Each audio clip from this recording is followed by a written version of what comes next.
Nous avons rappelé encore une fois à la population haïtienne, à moun capteur de nous là. Scandale BNC ça, il était venu après un vote qui était fait pour conseil même BNC ça. Moun qui pas d'accord, moun qui toujours campé pour capturer l'État, yo dit y a goumé avec. Mais nous résister. Nous sommes un peuple résilient. Nous avons fait preuve de résilience et de résistance pour faire face à cette persécution politique qui n'a pas encore dit son dernier mot. Et nous sommes là, nous sommes prêts à nous battre jusqu'au bout.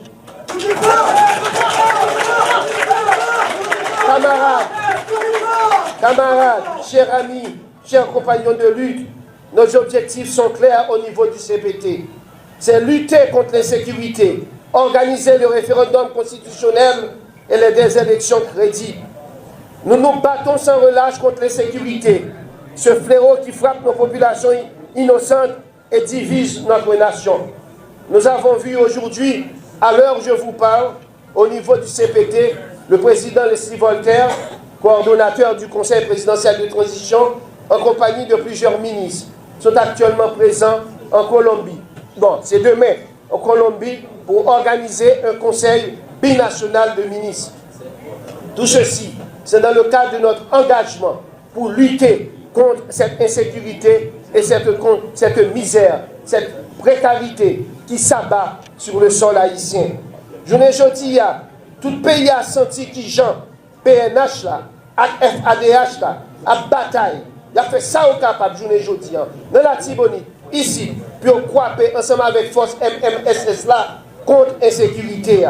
Je profite de demander de Géramo Normil, Ramo, qui a fait un gros travail, c'est vrai, pour ne pas oublier mon Port-au-Prince à tout le pays, Captain pour nous retourner l'hôpital général. Dans le moment où je parle là, ça fait, ministre santé n'est pas présent. Côté je parle avec l'âme sous table, c'est lui-même qui a vu une vidéo. Côté actuellement, l'a nettoyé dans l'hôpital général. Faut que l'hôpital général fonctionne. Nous capables depuis nous avons volonté. Nous capables depuis nous décider. Pas oublier ça. La lutte contre l'insécurité fait partie, s'inscrit dans l'agenda national. Cette lutte qui doit nous permettre de retrouver notre dignité de peuple. Ça fait partie de notre projet national. Nous organiserons ce référendum constitutionnel afin de donner au peuple haïtien la possibilité de se prononcer sur l'avenir de notre charte fondamentale. Nous encourageons vivement l'ancien Premier ministre Enex Jean-Charles, de concert avec ses collaborateurs, membres du comité de pilotage, dans ses consultations en vue de doter le pays de cette nouvelle charte, tant attendue par le peuple haïtien et sa diaspora. La conférence nationale nous permettra d'aborder avec sérénité la crise structurelle qui secoue la nation depuis près de 2 siècles.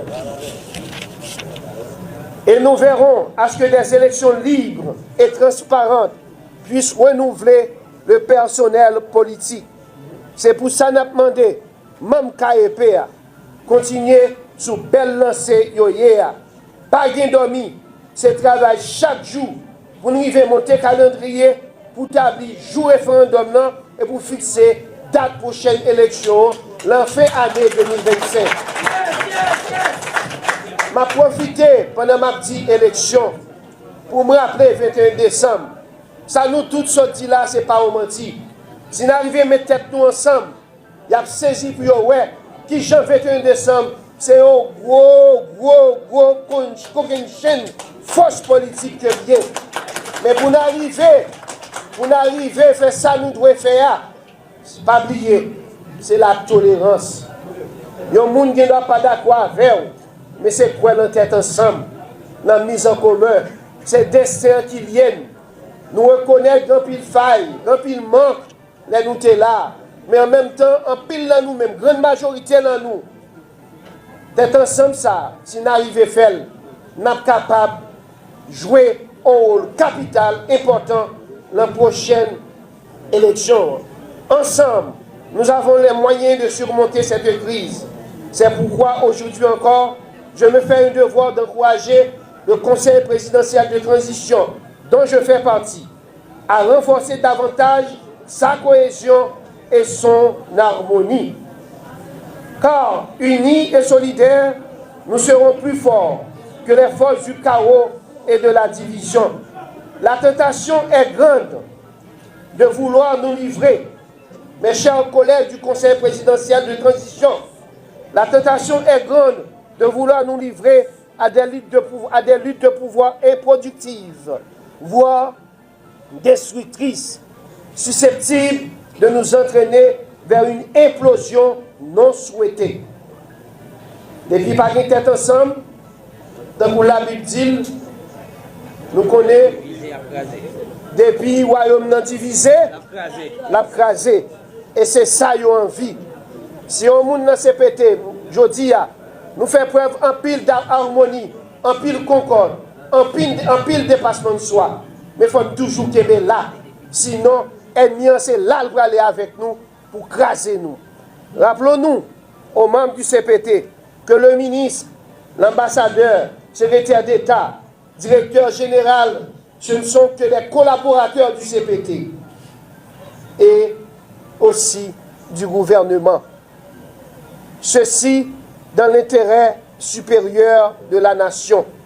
Quitte au ministre, quitte au directeur général ou ambassadeur, je dis, c'est un collaborateur CPT allié à tout chef gouvernement. Il n'est pas pour un grain CPT, il n'est pas pour l'autre. Nous devons arrêter cette lutte incessante pour le pouvoir. Car aujourd'hui, comme l'a si bien lancé à la dernière minute, je crois, et Fougère, il est temps de renforcer l'appareil d'État avec de nouvelles têtes au niveau des directions générales.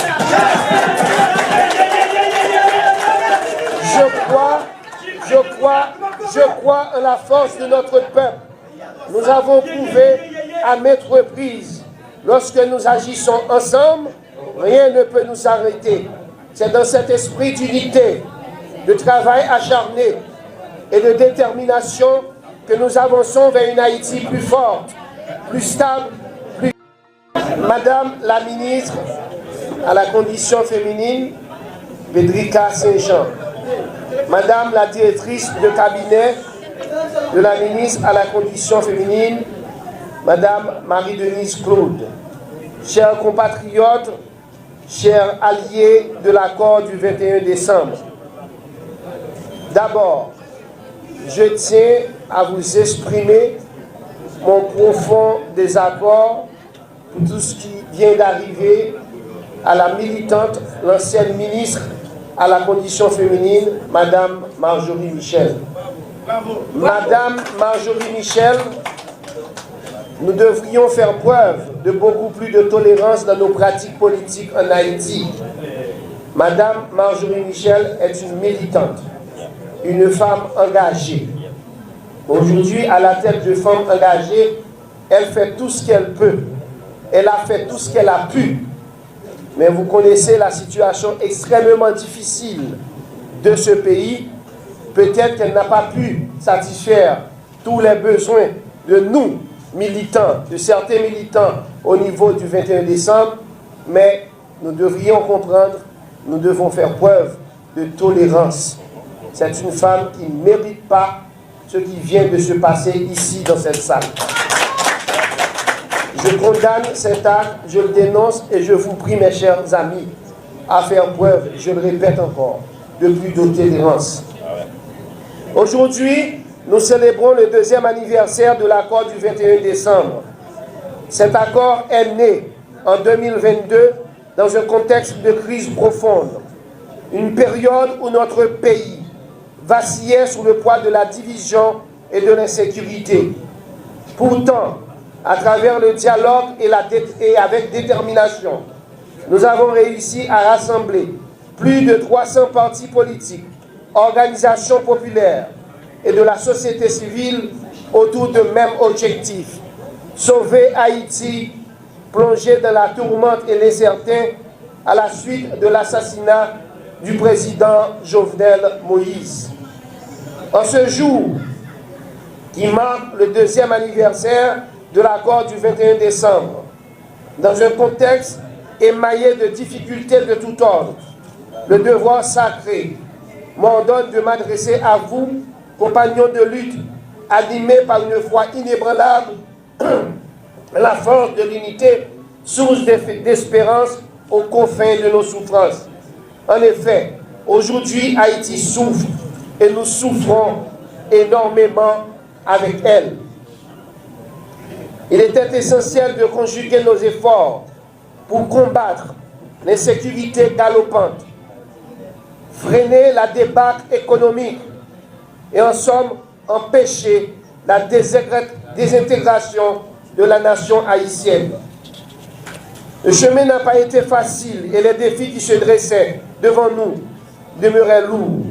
Nous avons un passif difficile, nous, du 21 décembre, à surmonter, marqué par une insécurité persistante qui étrangle notre société et menace nos vies quotidiennes. Cependant, des divergences de vues sur des problématiques essentielles ont brisé les élans et éteint la flamme mobilisatrice. Le Premier ministre Ariel Henry en a fait les frais, malheureusement, jusqu'à succomber sous le poids d'une transition minée. Un consensus plus large a donné naissance à un accord plus inclusif, l'accord du 3 avril, permettant d'ouvrir la voie à l'exécutif bicéphale ayant aujourd'hui les rênes du pouvoir. La présidence, symbolisée par le Conseil présidentiel de transition et la primature. Un gouvernement de salut public a vu le jour sur la base de cet accord. Plus d'un croyait avoir trouvé la formule magique pour extirper le pays de la crise. Mais les fossoyeurs de la patrie ont refusé de chômer. Mes chers amis, je ne cesserai d'exprimer ma reconnaissance envers les compatriotes du 21 décembre qui ont fini par me choisir pour les représenter au sein de cet accord du 3 avril. Ceci, après d'intenses négociations entre tous les secteurs. Je salue le dépassement de soi de l'ancien président de la Chambre des députés, le vaillant Louis Jeune, de l'agronome Vickerson Garnier, de Serge Gaspard, d'André Michel, de Rosemella Petit-Frère, de Marjorie Michel, de tant d'autres, Domaine Orgela, Pedrika Saint-Jean, Kenol Mathieu, de tant d'autres qui ont permis cette représentation. Sans oublier le docteur Ariel Henry, qui avec maestria et sagesse, cette sagesse qu'on lui connaît, a tout fait pour sauvegarder cette unité entre nous. Mes chers camarades, dès ma prise de position de fonction au sein du Conseil présidentiel de transition, je me suis battu pour porter haut le flambeau du 21 décembre. Nous avons travaillé sans relâche pour maintenir une grande harmonie au sein de cet exécutif bicéphale. J'ai tout fait pour préserver cette concorde auprès du Premier ministre Kony sortant. Mais il faut reconnaître que les fantômes du passé ont refait surface. Cette résurgence de pratiques politiques révolues nous a contraints à prendre des décisions difficiles, comme celle du changement prématuré du locataire de la primature.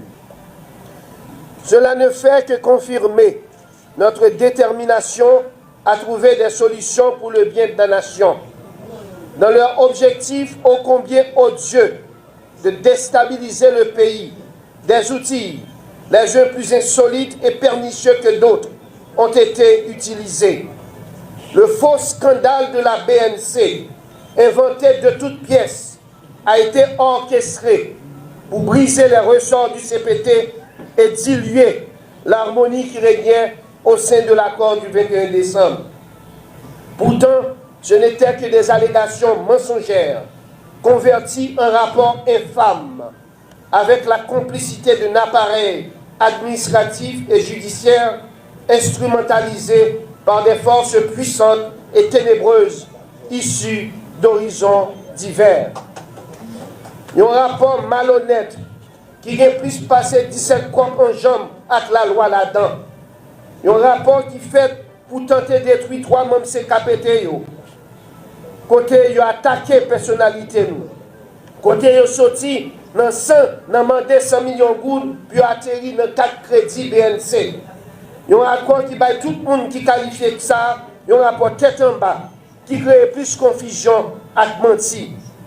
Mais m'annoncez-nous, me faire recours que la loi donne droit pour me faire en tant que citoyen, et moi te crois que Constitution a fini, la Constitution et la loi qui se boussole nous, n'a fini par remporter victoire sur malfaiteurs qui pensaient que nous t'avons capable trembler, nous t'avons capable faiblir devant manipulation et persécution politique.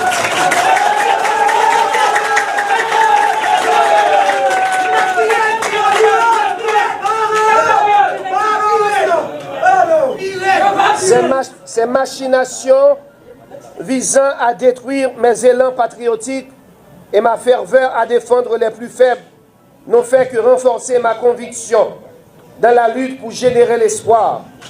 Tout est humus. Seul le verdict de l'histoire compte. À ma famille, à mes nombreux patients, à mes étudiants qui croient aux valeurs d'effort et de mérite, je réponds toujours, c'est comme ça la vie est. La vie, c'est ça tout. La vie, c'est ces coups de massue politique, injustes, méchants, déchirants, malhonnêtes, des accusations sans fondement, sans preuve, pouvant même venir de membres de votre propre famille. De membres de votre propre famille. Mais la vie, c'est aussi la responsabilité de rester debout, coûte que coûte.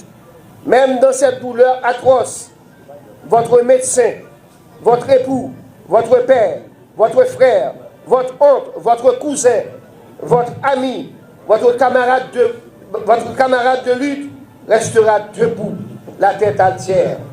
Pas de monde qui a mis babouquette dans la bouche, ni dans le cœur. Je toujours kembe jam pour me défendre si là. Je me considère comme monde qui ne pas dans la société. Je clame haut et fort non à cette société d'apartheid et de violence. Nous avons rappelé encore une fois à la population haïtienne, à monde capteur de nous là. Scandale BNC ça, il était venu après un vote qui était fait pour conseil, même BNC ça. Monde qui pas d'accord, monde qui toujours campé pour capturer l'État, il dit y a gourmet avec. Mais nous résister. Nous sommes un peuple résilient. Nous avons fait preuve de résilience et de résistance pour faire face à cette persécution politique qui n'a pas encore dit son dernier mot. Et nous sommes là, nous sommes prêts à nous battre jusqu'au bout.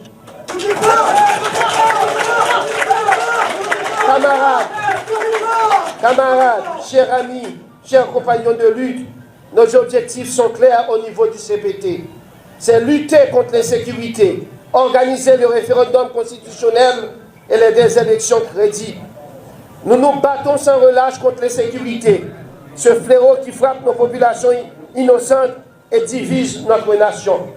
Nous avons vu aujourd'hui, à l'heure où je vous parle, au niveau du CPT, le président Leslie Voltaire, coordonnateur du Conseil présidentiel de transition, en compagnie de plusieurs ministres, sont actuellement présents en Colombie. Bon, c'est demain, en Colombie, pour organiser un conseil binational de ministres. Tout ceci, c'est dans le cadre de notre engagement pour lutter contre cette insécurité et cette misère, cette précarité qui s'abat sur le sol haïtien. Je ne dis pas, tout pays a senti qui Jean, PNH là, FADH là, a bataille. Il a fait ça au capable, je ne dis pas. Dans la Tibonite, ici, puis on croit ensemble avec force MMSS là, contre l'insécurité. Je profite de demander de Géramo Normil, Rameau, qui a fait un gros travail, c'est vrai, pour ne pas oublier mon Port-au-Prince à tout le pays, Captain pour nous retourner l'hôpital général. Dans le moment où je parle là, ça fait, le ministre Santé n'est pas présent. Côté je parle avec l'âme sous table, c'est lui-même qui a vu une vidéo. Côté actuellement, l'a nettoyé dans l'hôpital général. Il faut que l'hôpital général fonctionne. Nous sommes capables nous capables depuis nous de volonté, nous capables depuis nous décider. Pas oublier ça. La lutte contre l'insécurité fait partie, s'inscrit dans l'agenda national. Cette lutte qui doit nous permettre de retrouver notre dignité de peuple. Ça fait partie de notre projet national. Nous organiserons ce référendum constitutionnel afin de donner au peuple haïtien la possibilité de se prononcer sur l'avenir de notre charte fondamentale. Nous encourageons vivement l'ancien Premier ministre Enex Jean-Charles, de concert avec ses collaborateurs, membres du comité de pilotage, dans ses consultations en vue de doter le pays de cette nouvelle charte, tant attendue par le peuple haïtien et sa diaspora. La conférence nationale nous permettra d'aborder avec sérénité la crise structurelle qui secoue la nation depuis près de 2 siècles. Et nous verrons à ce que des élections libres et transparentes puissent renouveler le personnel politique. C'est pour ça que nous avons demandé, même KEP, continuer sous belle lancée, pas de dormi, c'est travail chaque jour pour nous arriver à monter le calendrier, pour établir jour référendum et pour fixer date prochaine élection, l'enfin année 2025. Je profité pendant ma petite élection pour me rappeler le 21 décembre. Ça nous tous sortis là, ce n'est pas au menti. Si nous arrivons à mettre tête nous ensemble, il y a saisi pour vous, ouais, qui jean 21 décembre, c'est un gros chaîne force politique que vient. Mais pour nous arriver à faire ça, nous devons faire. Pas oublier, c'est la tolérance. Il y a des gens qui ne doivent pas d'accord avec vous, mais c'est quoi la tête ensemble, la mise en commun, c'est destin qui viennent. Nous reconnaissons grand pile faille, grand pile manque, là nous sommes là. Mais en même temps, en pile là nous-mêmes, grande majorité là nous. D'être ensemble ça, si nous arrivons à faire, nous sommes capables de jouer un rôle capital important dans la prochaine élection.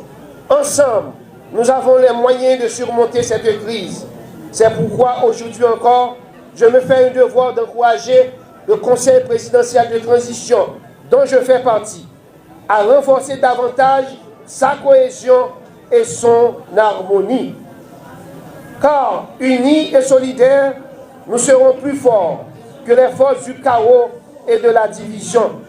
La tentation est grande de vouloir nous livrer, mes chers collègues du Conseil présidentiel de transition.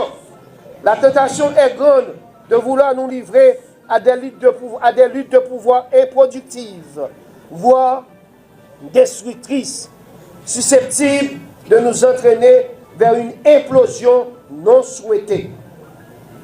Depuis pas de tête ensemble, dans la Bible dit, nous connaissons, depuis le royaume non divisé, l'a crasé. Et c'est ça qu'ils ont envie. Si on monde dans CPT, je dis, nous faisons preuve en pile d'harmonie, en pile concorde, en pile dépassement de soi. Mais il faut toujours qu'il y ait là. Sinon, l'ennemi, c'est là pour aller avec nous, pour craser nous. Rappelons-nous, aux membres du CPT, que le ministre, l'ambassadeur, secrétaire d'État, directeur général, ce ne sont que des collaborateurs du CPT. Et aussi du gouvernement. Ceci dans l'intérêt supérieur de la nation. Quitte au ministre, quitte au directeur général ou ambassadeur. Jodia, c'est un collaborateur CPT allié à tout chef gouvernement. Il n'est pas pour un grain CPT, il n'est pas pour l'autre. Nous devons arrêter cette lutte incessante pour le pouvoir. Car aujourd'hui, comme l'a si bien lancé à la dernière minute, je crois, et Fougère, il est temps de renforcer l'appareil d'État avec de nouvelles têtes au niveau des directions générales.